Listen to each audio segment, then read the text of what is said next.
welcome to Folklore Unlocked. I'm Austin, and like usual, I am joined by Ethan. Yep, hello again, everyone. And this week we're delving into some more English folklore or legends. In this case, the legend of King Arthur and the Knights of the Round Table. And for those who might not know, this is going to be part one of a two-part series. I know we've been doing a lot of those, but this is just going to be purely all about the legend of King Arthur in the two parts and delving into the Knights of the Round Table and other legends surrounding that. So, who is King Arthur? He's also known as Arthur Pendragon, and he's a legendary king of Britain, and he was the leader of the post-Roman Britons in battles against the Anglo-Saxon, and he's a central figure in the medieval literary tradition, especially in the Matter of Britain, which is a body of medieval literature and legendary material associated with Great Britain and Brittany and the legendary kings and heroes associated with the area. And according to legend, he lived around the 6th century, so between 500 and 599 AD. And he appears either as a great warrior defending Britain from human and supernatural enemies, or as a magical figure of folklore. And what I like about is his last name has dragon in it, which we've covered dragons before. If I remember right, dragons do make up part, like a small part of enemies he and his Knights of the Round Table defeat. Yeah, I forget which one it was, but I think it might have been Lancelot that killed a dragon, or it's one of them. I know I have a picture later on the page, and at that time I'll try to bring it up. But there are dragons in the stories they have, which we might go over some of them. And again, if you want a deeper dive into dragons, we have covered dragons before, so go back and watch that episode. Or listen to it if you're on Spotify. Mm. Oh, something I thought was kind of cool. I didn't know about the Matter of Britain, the book or whatever, but like it basically goes over like just like Britain's lore and stuff like that. There's also a Matter of France, which goes over French lore, and then a Matter of Rome, which goes over Roman lore. So I mean, it's pretty cool.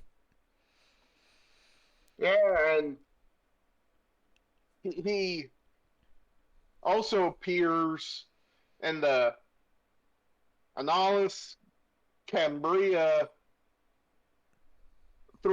about 300 years after his supposed reign in Historia Britannium, which covers the history of Britain, like the manners of Britain, and even Welsh sources portray Arthur as a post Roman leader of the Britons defending against Anglo Saxons, but that they push the earliest that he reigned to the late 5th century, so Yeah, possibly the 400s. yeah. It's one of those things. There's not really a for sure time period, but this is the one that I found, like the 6th century. So, close enough. And King Arthur's family, this kind of different books because people have wrote like romance kind of novels and different history things and everything like that. But these are like the main ones that like are kind of shared in between like most things. So Yeah, the most canonical. yes. So usually, like almost all the time, his wife is Guinevere, and his father is Uther Pendragon. Those are like always basically every book that's wrote. Those are pretty much set in stone without being set in stone. Yeah. Now the sons here, they are. He's always said to have sons, and usually he's said to have, I think, at least three sons. But this I found there to be five, and it's Kudan, Amir, uh, Gwyndir. I cannot say all these. Lachi. Do you have a better way of saying these, Austin? I'm gonna say Kduan, Amar, Guidre, Yachua, and Duran or Yeah, Duran. those are kind of hard, but like, there's only one book I could find that actually has names for the sons. Most of the other books just say that he had sons. So I mean, these are kind of, I don't know for sure if you want to believe these or not. Uh, And remember that they might be English names, but these are like early English names, so a lot of probably German and other languages yeah. are thrown in there. And then his nephew in most stories is Mordred. But there are also some stories that he's also his son. So I mean that kind of changes a little bit through the stories. And in most of the stories, his sister is Morgan Le Fay. So Who we mentioned? I think we mentioned in our witches slash wizard episode. yeah, I Go, think we go did. and watch. Go and watch and listen to that one too after the episode. Shameless plugs, I know, but gotta do what you gotta do. And now one of the most like influential or most known stories about King Arthur is The Sword and the Stone, which there's actually a movie made about it. I forgot. It's an animated movie. I know the one I watched. But it's basically Arthur achieves a feat that by accident he pulls the sword from the stone, which is said to like choose the next king of Britain. And it was first seen in Robert de Born's French poem Merlin, and it mentions the sword and the stone. And the first time Arthur pulls the sword from the stone, no one else is around. He pulls it after everyone's gone, and he puts it back in the stone. Then later on, he comes back and repeats pulling the sword from the stone in public. And that's when Merlin appoints him as the next true king.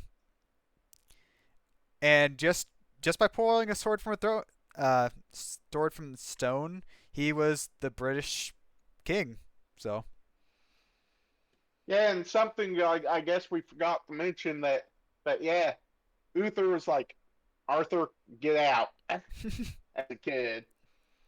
So basically, Arthur didn't know he was the son of the king of Britain until Merlin, who by some accounts was one of his father's advisors. So one of Uther's advisors said, "Yeah, kid, you're you're a Pendragon.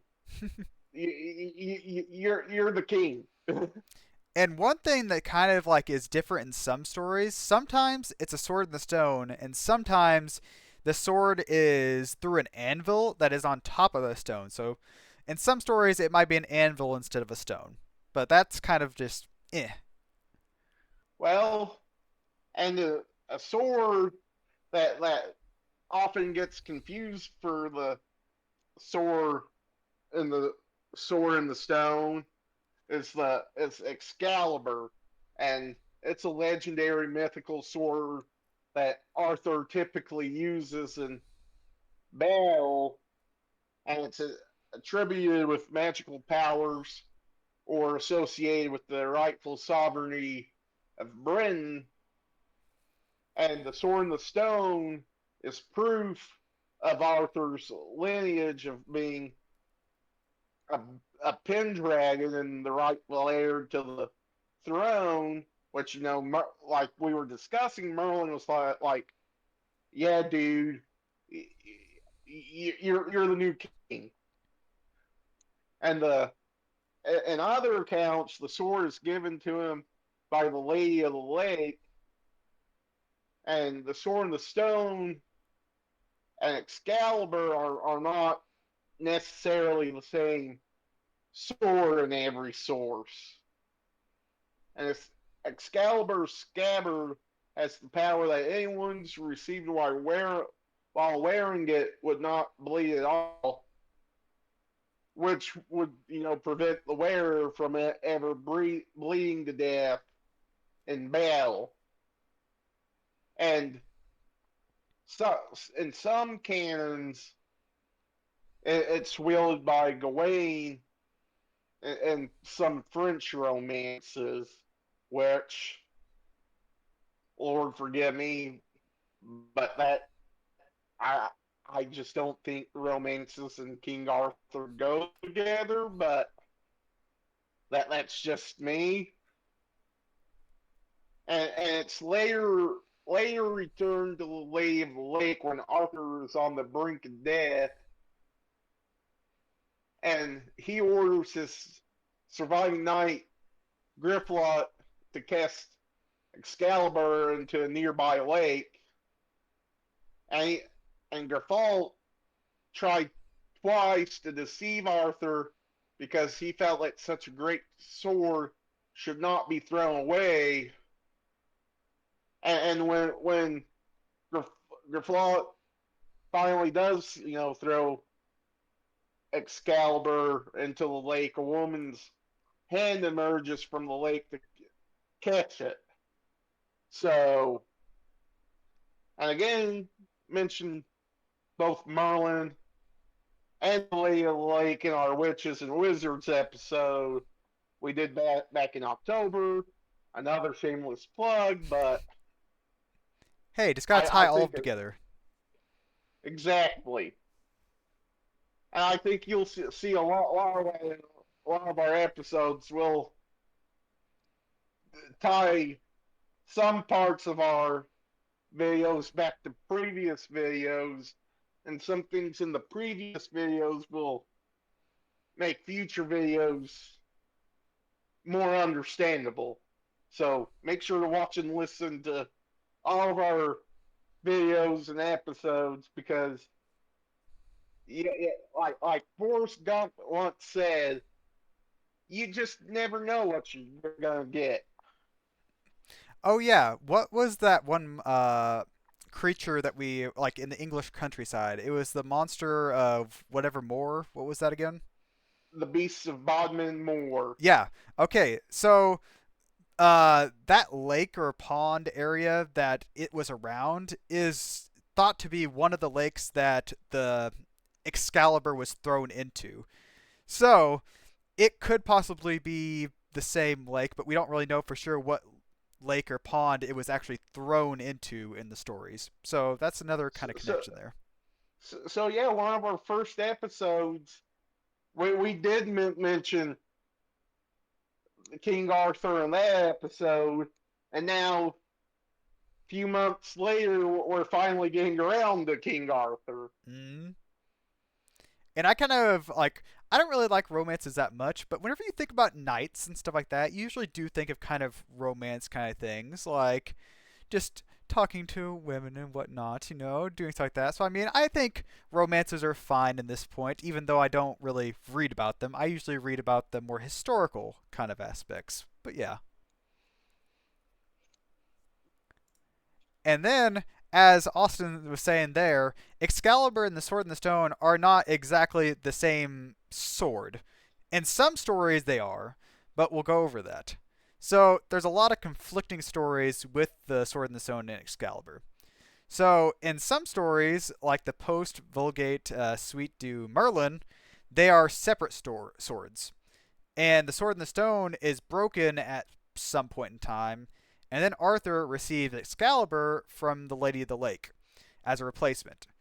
And then in another one, there have another guy wrote another book, Thomas Maurice Morte d'Arthur, has the same view as this, but both the swords, the Sword and the Stone and Excalibur, are both named Excalibur. So there's two Excaliburs. Like that's not confusing at all, my dude. Yeah. I whenever I got into this, I'm saying I'm like, there's way too much like conflicting things for this. There's also an alternate Morte Arthur, where the Sword in the Stone's name is Clarent, Clarent, yeah, and it's used in like ceremonies and knightings, whereas Excalibur is the one that's used for battles. But this is a very unpopular opinion, as I can see. There's a lot of people complaining and like talking bad about that kind of theory. So that one's probably the least reliable one. But But anyway, there should be two but that swords. this last theory is like the most what would in my mind makes the most sense. Have the sword and the stone, the one that proves the person's right to rule Britain and England would be the one used for ceremonies and all these important things, and Excalibur be the one that has these magical, like big time magical powers, be the one used for battle. Exactly. I agree with you there. But like it's one of those things where like I think I just like the idea of it. There's just not any reliable stories about it. It's just that one story that's like, "Oh, yes, it has a different name and it's a different sword." And yeah. So say if you're on YouTube, drop a comment if you agree with us. That makes sense, and that you've got share this apparently unpopular opinion, or you've got a different opinion because we want that YouTube algorithm in our favor. So like, comment, subscribe. Usually do this at the end, but like, comment, subscribe. Just do it. Shia LaBeouf it. I think the most confusing one is there being two swords that are named Excalibur, though. That's the one that's most confusing to me. I'm like, why would they both be named Excalibur? Like the first one, where like, oh, the sword in the stone was broken, so he received Excalibur, or it got repaired. Either way, that one I can kind of okay, Kind of makes sense. yeah.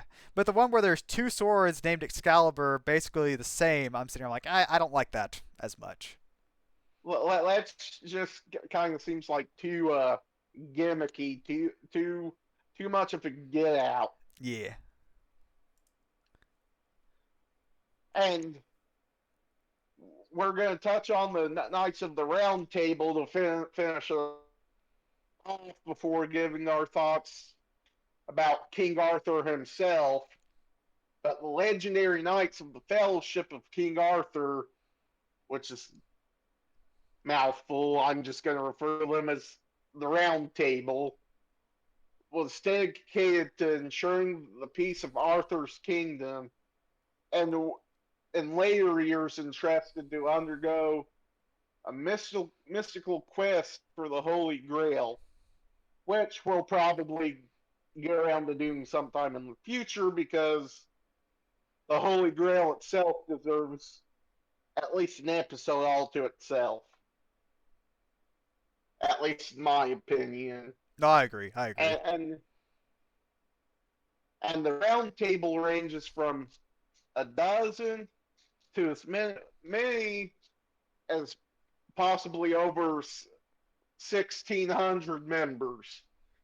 And they include Arthur himself, Galahad, Lancelot, Gawain, Mordred, and Tristan, and and like Ethan said earlier, Mordred portrayed as either Arthur's nephew via his sister in some cases, Morgan Le Fay, or as Arthur's son. But yeah, that's about as far as we're going to get to the through the round table, kind of introduce it to you. And next week we'll get through everything else involving the round table and other aspects of Legends of King Arthur. So, on to our thoughts. My thoughts are on Arthur, at least. Do I believe that there was somebody that fits King Arthur that ruled in Britain? Possibly. Historians don't think he existed, but I think that there was either a person with the name Arthur Pendragon or a name similar to it, or it was kind of a group of people that got mishmashed into this one person, and then the stories kind of mystified over time. So I think, in a sense, yes, Arthur did exist in one form or another. But like Excalibur having magical powers, no. I don't think Excalibur had magical powers. Yeah, Your thought? I still think King Arthur. I think he existed. That's one of the things I want him to have existed because I love the stories of King Arthur, love all the Knights of the Round Table and stuff. Now, the magic, mystical kind of aspects of that, I don't really believe in those as much because, like, the Lady of the Lake being kind of like a fairy esque person or whatever, and everything like that, maybe not. Merlin being an actual wizard, maybe not. But I mean, just the story itself, I love. I love all the stories behind it. And something that, like, the Knights of the Round Table, whenever I was like reading up about this, whenever I saw the 1600 possible members of that, I was like, I thought there was only like 12 or something like that. So, As for the total amount of people on the round table, I'm gonna say it's probably closer to a dozen than it is to 1600. yeah, I don't even know what book or what gave me the 1600, but somewhere it says 1600, and I was like, somewhere between there. It's not any exact number, which I'm sure they're not like main members. They could be like minor members or whatnot, but major members are mostly just Arthur, Lancelot, Galahad, Gawain, stuff like that. So, But yeah, I think the most likely answer to who Arthur actually was, what was like during the time he lived, Britain was not unified like it is today. So it was probably like this warrior, this knight that kind of had like a group of followers, like Lancelot, Galahad, Gawain, Mordred, Tristan, and just what was a really good warrior, and either that or what was a group of great warriors who ruled parts of Britain over time and eventually became one person we know as Arthur Pendragon. and I mean, even if he wasn't an actual real person or like all these stories are fake, they're great stories and they're going to last for who knows how long. No one's going to forget about it. Exactly. I mean, it's the legend of King Reason. Hmm. And you know what they say about legends? Legends ever die. They, legends never die. Well, I think that's about all we've got for this week. So next week we'll cover more of the round table and legends of the of King Arthur. Any last words? Nope. Just thank you for watching, everyone. Well, thanks for watching. We'll see you next week. Don't forget to like, comment, subscribe if you're on YouTube. Drop us a follow on Spotify if you're on Spotify. And we'll see you next week. Yep. Bye, everyone.